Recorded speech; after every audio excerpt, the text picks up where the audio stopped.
Cabinet मंत्री और अपना दल एस के कार्यकारी अध्यक्ष आशीष पटेल पर विधायक पल्लवी पटेल ने गंभीर आरोप लगाए। पल्लवी पटेल ने सोमवार को विधानसभा परिसर में चौधरी चरण सिंह की प्रतिमा के सामने धरना दिया। आज भी पल्लवी पटेल ने विधानसभा में इस मुद्दे को उठाने की कोशिश की। वहीं मंत्री आशीष पटेल अपने ऊपर लगे आरोपों को बेबुनियाद बता रहे हैं।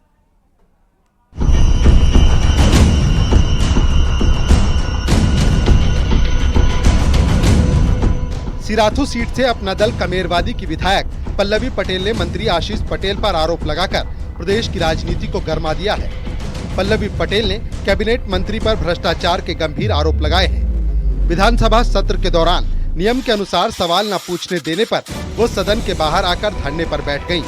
वो करीब 9 घंटे तक धरने पर बैठी रहीं। रात करीब 10:30 बजे संसदीय कार्य मंत्री सुरेश खन्ना ने उन्हें मनाया। आज विधानसभा में पल्लवी पटेल ने फिर से अपना मुद्दा उठाने के लिए परमिशन मांगी। मत संख्या 47 जी सदन को व्यवस्थित करने के नाम पर चुप करा दिया है जी। सर कल मैं खड़ी हुई तो आपने मुझे सदन को व्यवस्थित करने के नाम पर चुप करा दिया। व्यवस्थित सदन मैं दोबारा सर आपकी परमिशन के साथ खड़ी हुई तो आपने माइक ऑफ कराया और आपने मेरी बात पूरी सुने बगैर मुझे सदन से जाने का आदेश दिया। आपने नियम का हवाला दिया। सर आज मैंने उसकी पूरी सूचना दी। आज मेरा विषय क्यों नहीं उठाया गया? नहीं, आज वही विधानसभा में सभापति ने पल्लवी पटेल को नियम का हवाला दिया। आप एक पढ़े लिखे सदस्य हैं, आपके पास नियमावली होगी, अगर है तो अच्छी बात है, नहीं है तो मेरा आपसे निवेदन है कि मैं दोनों लॉबीज के अंतर्गत मैंने कियोस्क लगाए हुए हैं जिसमें नियमावली है। आप नियम 56 को उसमें पढ़ो और नियम 56 के अंतर्गत यदि आपकी सूचना आती है तो आप मुझे बताओ कि कैसे आती है, मैं आपको सुनूंगा। एक क्यों ले लें आप, कोई जिस समय जबरदस्ती ले लें? जो नियम 56 में आएंगे तो आज भी लेंगे। आप नियम मेरा विषय नहीं है। जो भी यहाँ पर जितने भी 403 माननीय सदस्य हैं सब लोग हित के और जनहित के विषय उठाते हैं। कोई भी यहाँ पर आकर ये नहीं कहता कि मैं व्यक्तिगत इश्यू उठा रहा हूँ। अपना दल कमेरवादी की नेता पल्लवी पटेल ने नियुक्तियों में घूसखोरी का आरोप लगाया है। मंत्री आशीष पटेल पर नियुक्तियों में धांधली के आरोप लग रहे हैं। टेक्निकल एजुकेशन में एचओडी पदों पर प्रमोशन, एचओडी के पदों पर प्रमोशन में धांधली के आरोप, हर शख्स से 25-25 लाख रुपए लेने के आरोप, नियुक्तियों में हेराफेरी किए जाने के लगाए आरोप, सीधी भर्ती की जगह प्रमोशन से नियुक्ति का आरोप, सीधी भर्ती में मिलने वाले आरक्षण को नहीं दिया गया, 250 प्रवक्ताओं को पदोन्नति देने का लगा आरोप, अलग अलग पॉलिटेक्निक में एचओडी बनाने का आरोप। पल्लवी पटेल के आरोपों पर कैबिनेट मंत्री आशीष पटेल ने बड़ा हमला बोला है। 25-25 लाख रुपए प्रति व्यक्ति के नाम पर घूस लेते हुए 250 लेक्चरर्स को पदोन्नति दी गई है, जो कि पूर्णतया नियम विरुद्ध है। नियम ये कहता है कि उत्तर प्रदेश के पॉलिटेक्निक्स में विभागाध्यक्ष की पद पर सीधे भर्ती यूपीएससी के माध्यम से एआईसीटीई के नॉर्म्स को पूरा करते हुए ये भर्ती की जाएगी। और इन अनर्गल आरोपों से मैं डरने वाला नहीं हूं। मैं सरदार पटेल का बेटा हूं और कोई एक व्यक्ति आगे बढ़कर के ये दिखा दे कि एआईसीटी की किसी नियमावली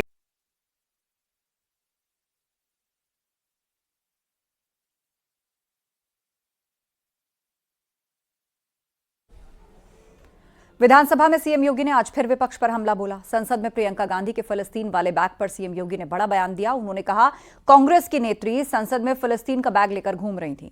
हम यूपी के नौजवानों को इजरायल भेज रहे हैं। यूपी के 5600 से ज्यादा युवा इजरायल में फ्री में रहने खाने के साथ अच्छी तनख्वाह पा रहे हैं।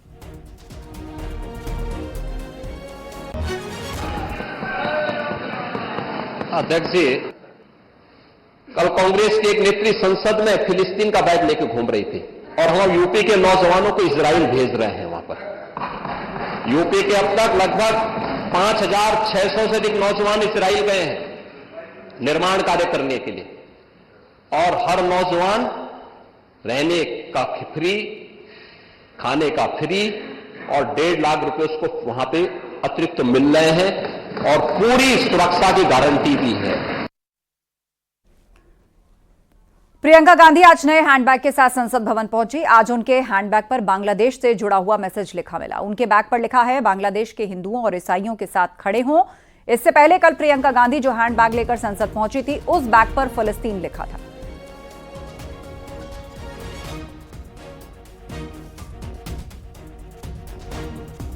तो बांग्लादेश के ईसाइयों के साथ खड़े हों, बांग्लादेश के हिंदुओं और ईसाइयों के साथ खड़े हों। आज जो बैग प्रियंका गांधी संसद लेकर पहुंची, उस पर यह मैसेज लिखा था। और कल वो फिलिस्तीन लिखा बैग लेकर संसद पर पहुंची, जिसके बाद बीजेपी ने उन पर कई सियासी हमले किए।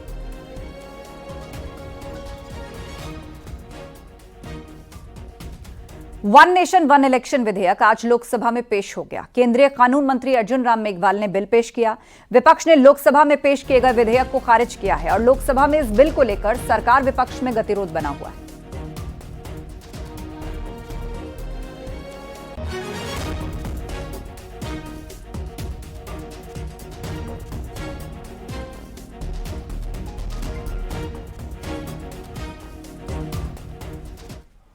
एक देश एक चुनाव पर अखिलेश यादव का ट्वीट आया है। उन्होंने लिखा कि एक देश एक चुनाव का फैसला सच्चे लोकतंत्र के लिए घातक साबित होगा।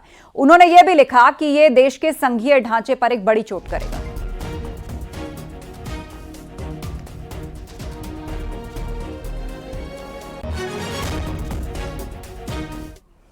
एक देश एक चुनाव बिल का शिवसेना शिंदे गुट ने समर्थन किया। शिवसेना नेता श्रीकांत शिंदे ने कहा कि एक देश एक चुनाव देश के हित में है। इससे देश में एकरूपता आएगी, जनता के टैक्स के पैसे बचेंगे। इन पैसों को जन कल्याणकारी फैसलों पर खर्च किया जा सकेगा। शिवसेना और हमारे नेता एकनाथ जी शिंदे साहब की ओर से हम इस बिल का पूरी तरीके से समर्थन करते हैं। ये बिल देश हित में है। बहुत ही जरूरी ये बिल है कि इस बिल के माध्यम से एक यूनिफॉर्मिटी आएगी पूरे देश में। इलेक्शन को लेकर एक साथ इलेक्शंस होंगे। ये तो अगर इतना बड़ा हमारा देश है, इतने सारे राज्य है, हर राज्य का इलेक्शन अलग अलग समय में, पूरे प्रशासन उसके अंदर उलझ जाती है, हमारी सुरक्षा बल उसके अंदर उलझ जाते हैं, पूरे नेता उसके अंदर उलझ जाते हैं, इतनी बड़ी राशि उसके अंदर खर्चा होती है। एक तो राशि भी कम खर्च होगी और उसी के साथ में जो हमारे देश का बजट है उसमें 1.5% जीडीपी का इजाफा होगा, फायदा होगा, बढ़ जाएगा। जो 4.5 लाख करोड़ रुपए है, जो 4.5 लाख करोड़ हमने स्वास्थ्य और शिक्षा में इस्तेमाल कर सकते हैं। ये उधर असदुद्दीन ओवैसी ने कहा कि ये क्षेत्रीय दलों को खत्म करने की साजिश है। And if a legislative assembly is dissolved, sir, and midterm elections are conducted, the tenure of that assembly will not be for 5 years, sir. This in itself is a violation of parliamentary democracy, which envisages a tenured legislature. Sir, constitutional scheme makes it clear that once elections are conducted, the House should have a right to function for next 5 years. This is a violation of basic structure. That such a provision is being done for administrative convenience, not for constitutional purpose. Sir, the principle of federalism means that states are not mere appendages of the center. States are not dependent on the union for their existence. This is the violation of federalism, sir. Sir, in conclusion, Parliament is not competent to make any law that violates fundamental rights or the basis of the Constitution, sir. This bill indirectly introduced a presidential style of democracy. This bill is based on maximizing political gain and convenience. This bill will finish off regional parties. This bill is only brought in to massage the ego of the supreme leader. Thank you, sir. I oppose this bill. वहीं गृह मंत्री अमित शाह ने इस bill पर विपक्ष के विरोध को बेवजह बताया है। माननीय अध्यक्ष जी, माननीय सदस्य बालू साहब ने कहा कि इसको जेपीसी को दे देना चाहिए। जब ये संविधान सुधार का विधेयक, संवैधानिक संशोधन जब कैबिनेट में चर्चा में आया, तब प्रधानमंत्री जी ने स्वयं मंशा व्यक्त करी थी कि इसको जेपीसी को देना चाहिए। इस पर विस्तृत चर्चा सभी स्तर पर होनी चाहिए। इसलिए मुझे लगता है कि इसमें सदन का ज्यादा समय जाया करे बगैर, अगर मंत्री जी कहते हैं कि इसको जेपीसी को सौंपने के लिए वो तैयार है, तो जेपीसी में सारी चर्चा होगी और जब जेपीसी के रिपोर्ट के आधार पर कैबिनेट इसको पारित करेगी, तब भी फिर से चर्चा होनी है। तो मैं मानता हूं कि माननीय मंत्री जी अगर जेपीसी में रखने की इच्छा व्यक्त करते हैं तो यहीं पर एक चीज समाप्त हो जाएगी। समाजवादी पार्टी पर मंदिरों को ना खुलने देने के सीएम योगी के आरोप पर सपा महासचिव रामगोपाल यादव का बयान आया है। रामगोपाल यादव ने कहा है कि वो मंदिर किसी के घर के अंदर था, वो परिवार खुद घर में ताला लगाकर चला गया था। मैं क्या कहूं, सारे सोशल मीडिया पे एक व्यक्ति के घर में अपना मंदिर था, उसने कहा कि मैं और लोग चले गए तो मैं भी चला गया था, मैं ही ताला लगा के गया था। एक ने नहीं, उस परिवार के सारे सदस्यों ने कहा। तब इतना असत्य अगर गेरुआ वस्त्र पहन के कोई आदमी बोलता है तो उसका कोई इलाज नहीं।